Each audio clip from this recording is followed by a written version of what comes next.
kinakailangan every dollar or every peso na ilalagay natin dito talaga should be accounted for. Kasi for me, the worst kind of thievery or corruption happens when it is done in the face of a calamity. Kasi napakahirap i-reconcile yung idea na binaha na nga, namatayan na nga, nawala na nga ng tirahan, tapos pagnanakawan mo pa. I think that is definitely unforgivable. And para sa akin siguro kinakailangan na tingnan natin yung iba't ibang mekanismo para masiguro na yung mga pera na dadalhin dito, na ilalagay dito, will be properly accounted for. Kung hindi, maaari na namang itong maging bitsa ng korupsyon.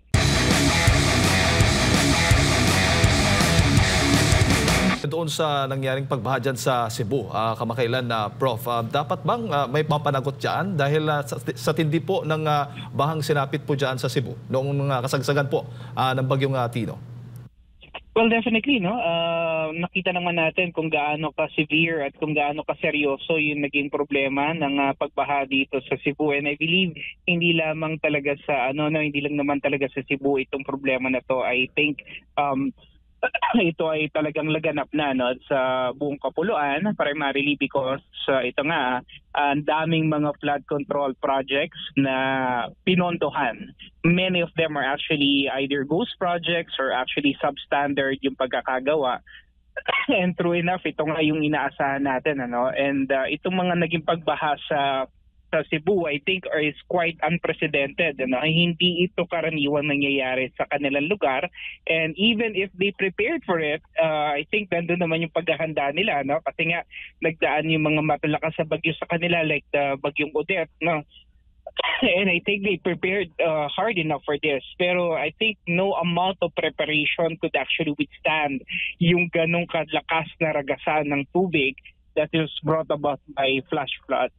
Opo, at ang pananaw naman po ninyo doon naman sa ginagawang pag-inspeksyon personally doon sa Davao City ng ilang representante nga po ng ICI, hinggil pa rin dito sa yung mga flood control projects?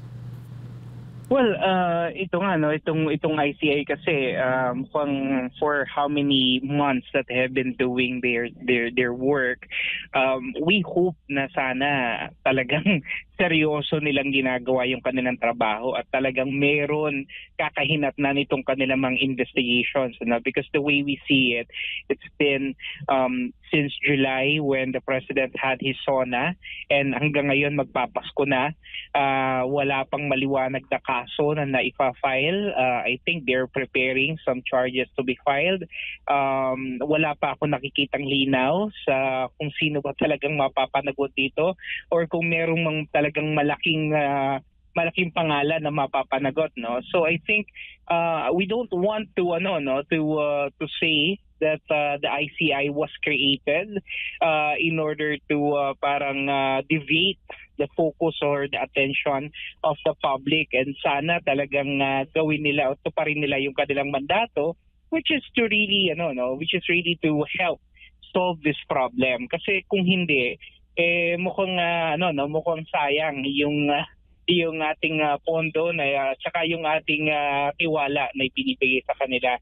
And I hope really na meron talagang tangible outcome na kakalabasan itong kanilang mga investigation, because the way I see it, and I think I share the same sentiment as with the rest of our countrymen, na mukhang napakabagal nung kanilang yung pag-usad ng investigation, even if the evidences is very clearing and talagang maliwanag naman. Pero yun nga kasi kahit naman anong linaw ng ebidensya, kung ayaw mo talagang tuntignan, talagang hindi mo siya makikita, kumbaga. At hindi mo maunawaan kung saan ba talaga, sino ang mga tinuturo nito na nasa likod ng itong napakalaking skandalo natin na to. Opo, kasi nga ang reaksyon ng ating mga kababayan, ang pulso po nila, bakit daw sa Davao, wala namang baha doon. Mas matindi pong mga pagbaha ang nangyayari dito po sa Cebu at sa iba pang mga lugar. Yun nga po actually, itong pagnanakaw nangyari dito sa Luzon, no? Itong mga pagbaha at lindol nangyari dito sa Visayas. But then again, ang gusto nating imbestigahan is Davao, no? Maliwanag itong mga ginagawa ng ating pamahalaan na to are very clear diversionary mechanisms. And really, I don't know, Jade Admar, no? I don't know if this government is really toying with our intelligence, or if they are really belittling yung ating sense of yung ating sense of proper judgment. Kasi very obvious, no, the real problem at the moment, and itong talagang dapat kinakaharap, itong issue ng flood control.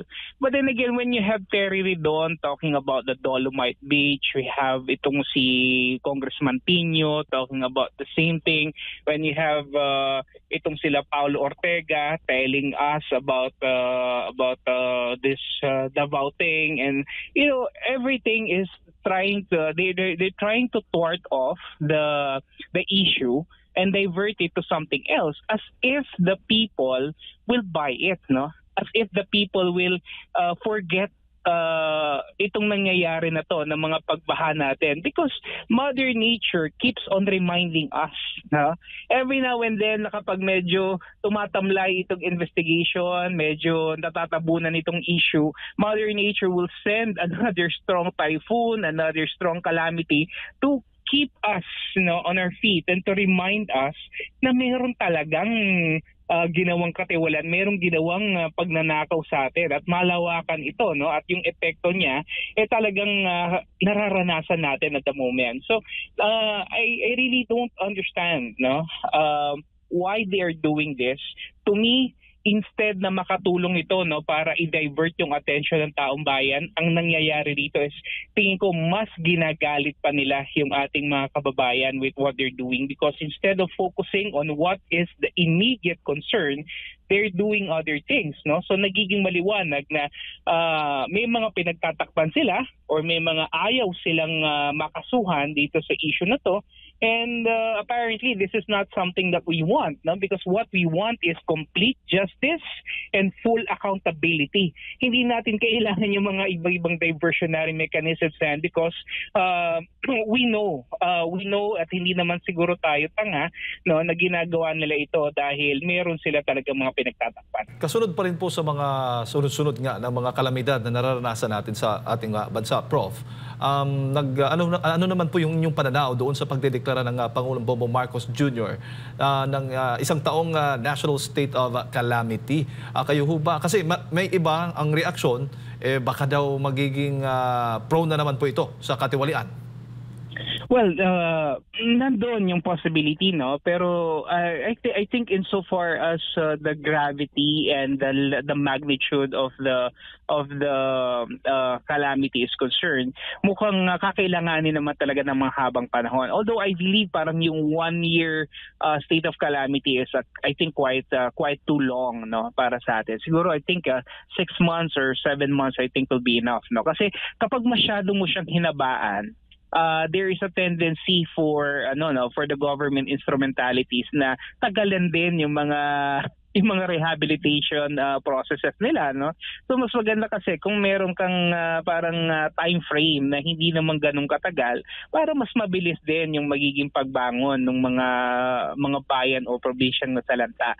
And syempre kapag may mga declaration kagaya ng ganito, no, may mga may mga economic repercussions yan, kagaya halimbawa ng price freeze, no, baka masyadong maging detrimental din doon sa mga negosyo na nandoon sa lugar kapag masyado nating tatagalan yung ating tinatawag na declaration of state of national calamity. So, but I think this is a good move para talaga masiguro na matugunan yung mga pangailangan nila. Yun nga lang, I believe there must be proper accountability measures that are in place para hindi humauwi na naman yung mga pondo, hindi na naman mauwi sa katiwalian. Kasi alam naman natin, may mga iba't ibang bansa na mag-extend ng tulong sa atin kinakailangan every dollar or every peso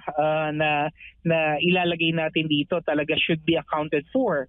Kasi for me, the worst kind of thievery or corruption happens when it is done in the face of a calamity.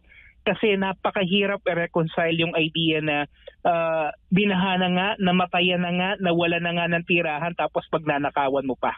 I think that is definitely unforgivable. And para sa akin siguro kinakailangan na tingnan natin yung iba't ibang mekanismo para masiguro na yung mga pera na dadalhin dito, na ilalagay dito, will be properly accounted for. Kung hindi, maaari na namang itong maging bitsa ng corruption.